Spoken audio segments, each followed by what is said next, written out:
Hello and welcome to episode 5 of British English versus American English. This course is available for free to watch on YouTube, but you can also listen to this on Spotify to really take it in and listen to it repeatedly. So if you're new here, make sure to subscribe to my YouTube channel and follow me on Spotify. This free English course has several parts. This right here is the intro, and in a moment I'm going to show you several words in British English and American English, and I'm going to show you the differences in both of those languages/versions. So for example, it will look like this. In British English, you would say car boot. In American English, you would say car trunk. And I have several words like this that I'm going to show you in this free English course. And in the next part after that, I will show you each word again and I will make you repeat them. So it's a little repetition exercise. That way you can really learn each word and take it in. Like I said at the beginning, this is episode 5. You can watch all the other episodes as well, but you can do this after watching this, so you don't have to watch them in the right order. Now let's get started with more differences between British English and American English.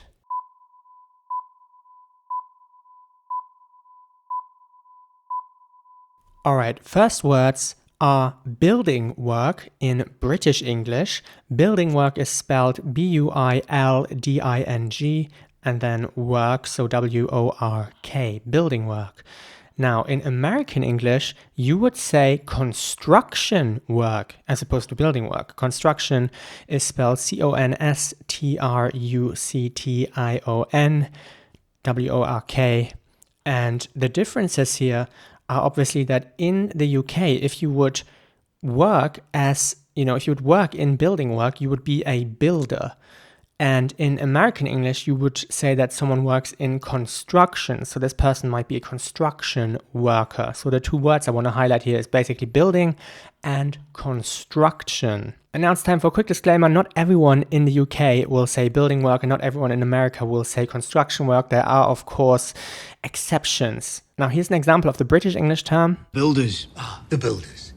And here's an example of the American English term. And freak Buffy, too strong for construction work. Next up, it's time to talk about a body part. Now in British English, you could call this certain body part a bum. B-U-M. Bum.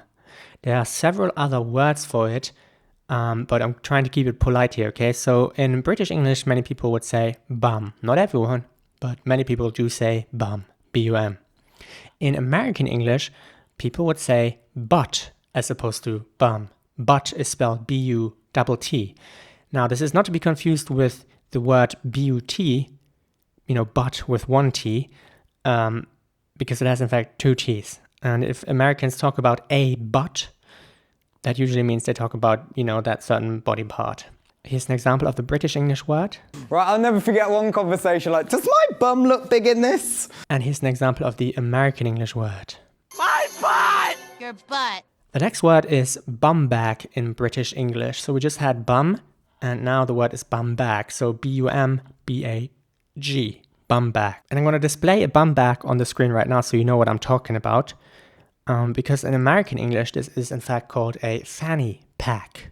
Fanny is spelled F-A-N-N-Y-P-A-C-K, fanny pack. But in British English, this is called a bum bag. Now again, not everyone will say bum bag or fanny pack, but many people do. Here's an example of the British English version. I've actually got a secret camera in my bum bag. And here's an example of the American English version. My fanny pack. One thing I do want to mention as well, actually, is that the word fanny in British English does mean something else. So be careful if you're in the UK. I would strongly suggest to not say that word. All right, the next words are car boot in British English, C-A-R-B-O-O-T. Now, many people will just say boot as opposed to car boot. I'm just, including the word car in here, so it's really clear what I'm talking about. And if you're not a native speaker, you can say car boot. That way it will be clear what you are talking about, in British English. Car boot. In American English, the same word would be car, but then trunk as opposed to boot. T-R-U-N-K, trunk. Car trunk and car boot. Here's an example of the British English words for you. And also, you might need to remove the wheels if you're packing it into a small car boot. And here's an example of the American English words for you. In the trunk of our car. Alright, the next words are car park in British English and parking lot in American English. Now, in British English, this is quite straightforward in my opinion. Car park is spelled C-A-R-P-A-R-K. Car park, because you can, park your car there. It's logical in my opinion. And in American English, it would be parking lot. So P-A-R-K-I-N-G-L-O-T. Parking lot. This time, I would suggest to always say car park and not just park. If you leave the car out of this, it becomes less clear what you're talking about. So whereas with a boot and a trunk, you can say that without the car in front of it. So you can just say, I put something in the boot or the trunk. It's not the same with car park in British English. So you have to say car and park together. Because if you just say park, it could be another kind of park. There's all different kinds of parks in the UK and in US for that matter, in the US as well. But for the specific example, I would, recommend to say car park. And in American English, like I said, parking lot. Here's an example of the British English words. Security car park. And here's an example of the American English words for you. There, the parking lot. The next example is charity shop in British English. Charity is spelled C-H-A-R-I-T-Y, charity shop, 2 words. And this is a kind of shop, as the name suggests, where you can buy things that are used and the money goes to a good cause. Charity. Charity shop. In American English, you would call this a thrift store. Or some people might call this a thrift store. T-H-R-I-F-T-S-T-O-R-E. And the pronunciation here is a little tricky because of the TH, in my opinion. If you're not a native English speaker, depending on where you're from, this might be quite tricky. So it's important to say thrift. I'm putting my tongue between my teeth when I say thrift. Thrift store. Thrift store. Here's an example of the British English words for you. So I would say I'm going to the charity shop on Saturday. I need to take 50 things with me. And here's an example of the American English words for you. Don't say thrift store. Thrift store! Next up, I want to talk about a kind of show. In British English, some people may call this a chat show because they're chatting. C-H-A-T-S-H-O-W. Chat show. Chat show. 2 words. In American English, this is known as a talk show. T-A-L-K-S-H-O-W. 2 words again, talk show. Now, many people in the UK will also say talk show, in my opinion. Many people all over the world will say talk show. This is a very international term. However, in British English, you may also hear the words chat show. Here's an example for you. The chat show is a quintessential populist medium. And here's another example for you.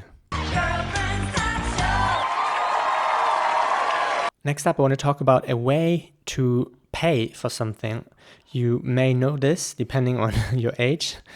The word is check. Now, the word is basically the same in British English and American English. However, it's spelled very differently in British English and American English. So let's start with British English. The spelling here is S-H-E-Q-U-E. So it's check. In American English, it's simply spelled C-H-E-C-K, check. Now, the problem with that word then is that this can also mean something else. You could check something. I'm checking the time, or I'm checking something else. This becomes a bit confusing. So in my opinion, the British spelling makes a bit more sense because it makes it clear that, you're dealing with a financial way of paying. You're paying for something with a check. So it's check in both British English and American English. Here's an example for you. I saw the check. Next up, in British English, the words are chest of drawers / drawers. So you would say it's a chest of drawers. The word chest is spelled C-H-E-S-T. Of is spelled O and F. And then drawers or drawers, D-R-A-W-E-R-S or D-R-A-W-S. Drawers or drawers. Chest of drawers. In American English, you would say a dresser. D-R-E-S-S-E-R, a dresser. So chest of drawers in British English and dresser in American English. Here's an example for you. Dresser drawer. What? Next up, I want to talk about food, a certain kind of food that people all over the world love. In British English, people call this chips. Now, chips are a very specific kind of sliced potato that usually is served with fish in the United Kingdom. So people would often go to eat fish and chips, for example. That's a very popular meal in the United Kingdom. You would often see this on menus. You would hear about it. Fish and chips. The point here is that chips is spelled CHIPS, and the word chips, when you hear it, it might mean something else where you're from. It does in Germany, where I'm from, for example. So in American English, the words would be French fries or just fries.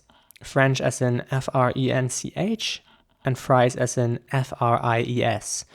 So the thing is, they're not actually the same thing. So there's a difference between the British version of chips and fries. So what I'm saying here is in the UK, they also have French fries. They have fries as well. So for example, when you go to McDonald's or another fast food chain, you can of course get French fries. These, smaller versions of chips basically, because chips are quite chunky, they're quite big and large. And there is a difference in my opinion between chips and French fries. However, many people will tell you that they are confused when they hear the word chips because they think, in fact, of another type of food. They think of crisps. Those things are called crisps in the UK. And that's where it gets a little confusing. And I'm not even talking about Australian English because it would get even more confusing then. But basically, chips and French fries. Here's an example of the British English word. I like fish and chips, early to bed. And here's an example of the American English word. Oh, French fries. God, I love French fries. Alright, that was the first part of this free English course about British English versus American English. Now I'm going to repeat the words once more, but this time I will give you a little time to repeat after me. It's a little repetition exercise, that way you can really learn the words. I would also recommend to watch that part repeatedly if that helps you. Let's get started. British English, building work. American English, construction work. British English, bum. American English, butt. British English, bum bag. American English, fanny pack. British English, car boot. American English, car trunk. British English, car park. American English, parking lot. British English, charity shop. American English, thrift store. British English, chat show. American English, talk show. British English, check. American English, check. British English, chest of drawers. American English, dresser. British English, chips. American English, French fries. Alright, congratulations, you made it until the end of this free English course. Now, like I mentioned previously, you can watch certain parts repeatedly if you struggle with certain words. So if you can't remember them, you're obviously welcome to watch this more than once. You don't have to watch the whole course in one setting either. You can watch it in parts. And like I said, this is episode 5, so make sure to watch the other episodes as well to learn more differences between British English and American English. If you're new here, make sure to subscribe, follow me on YouTube, follow me on Spotify, follow me on other social media. I'm also on YouTube Shorts. I have a Shorts channel if you want to learn English daily in smaller bite-sized videos. That's also linked in the description underneath this free English course. And I encourage you to watch another course right now, for example, this one right here.